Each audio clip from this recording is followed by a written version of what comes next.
தமிழக வெற்றி கழகம் இப்போ இதுதான் ஹாட் டாப்பிக்காக மாறிட்டு இருக்கு. பிரசாந்த் கிஷோர் அவர்கள் வராங்க, சந்திக்கிறாங்க. ஆல்ரெடி ஆதவ் அர்ஜுனா இருக்காங்க, ஜான் அவர்கள் இருக்காங்க. இப்போ 3 நபர்கள் தமிழக வெற்றி கழகத்தை வழிநடத்த போறாங்களா அப்படிங்கிற ஒரு கேள்வி. ஸோ பிரசாந்த் கிஷோர் அப்படிங்கிறவரை நல்லாவே தெரியும், திமுகவினுடைய கடந்த எலெக்ஷனுடைய ஆலோசகராக இருந்தார் என்பது. அவரை அழைத்து வந்ததும் இதே ஆதவ் அர்ஜுனா தான். இப்போ ஆதவ் அர்ஜுனா தமிழக வெற்றி கழகத்தில் இருக்கிறார். ஒரு 4 பேருடைய ஒரு மீட்டிங் நடந்திருக்கு. அந்த மீட்டிங்கில் யங்ஸ்டர்ஸ் கண்டிப்பாக விஜய் அவர்களுக்கு ஓட்டு போடுவாங்க. ஒரு 20% ஓட்டு உங்களுக்கு கிடைக்கிறதுக்கான வாய்ப்புகள் இருக்குது. வீட்டுக்கு ஒரு ஓட்டை நீங்கள் மையப்படுத்தி உங்களுடைய காய் நகர்த்தலை செய்யணும்.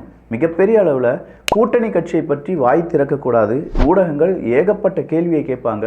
உங்களை குழப்புவதற்காகவும் பலவிதமான அரசியல் வியூகங்கள் செய்யப்படும் அப்படிங்கிற தகவல் எல்லாமே பிரசாந்த் கிஷோர் அவர்கள் கொடுத்ததாக சொல்லப்படுகிறது. இது ஒரு புறம் இருக்க, பிரசாந்த் கிஷோர் அவர்கள் பீகாரில் ஒரு கட்சியை தொடங்கிட்டாரு. அவருடைய கட்சியை இங்கே ஆட்சி பிடிக்கலை, எல்லாமே டெபாசிட் இழந்து விட்டார். அப்படி இருக்கும்போது இங்கே இருக்கக்கூடிய தமிழக வெற்றி கழகத்திற்கு அவர் எப்படி வெற்றியை தேடி தருவார்? இது எல்லாமே ஏமாற்று வேலை அப்படின்னு சொல்கிற விமர்சனங்களும் இருக்கின்றன. அரசியல் கட்சியில் இந்த மாதிரி அரசியல் ஆலோசகர் என்பதெல்லாம் எங்கள் கணக்குக்கே இல்லை அப்படின்னு சொல்லி நாம் தமிழர் கட்சியை சார்ந்த சீமான் அவர்கள் சொல்லியிருக்காங்க. எல்லா பக்கமும் இருந்து பார்க்கும்போது தமிழக வெற்றி கழகத்தினுடைய ஓட்டு சதவீதம் அப்படிங்கிறது கொஞ்சம் இன்க்ரீஸ் ஆகும். ஆனால் அதே நேரத்தில் திமுக, அதிமுக மிகப்பெரிய கட்சிகள், ஆளும் கட்சிகள், ஆளுமை நிறைந்த கட்சிகள். அப்படிப்பட்ட கட்சிகள் இருந்து அவங்களுடைய ஓட்டுக்களை பிரிக்குமா தமிழக வெற்றி கழகம்?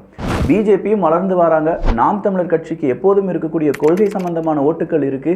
ஸோ தமிழக அரசியலில் 2026 ஒரு பெரும் தேர்தல் திருவிழா தான்.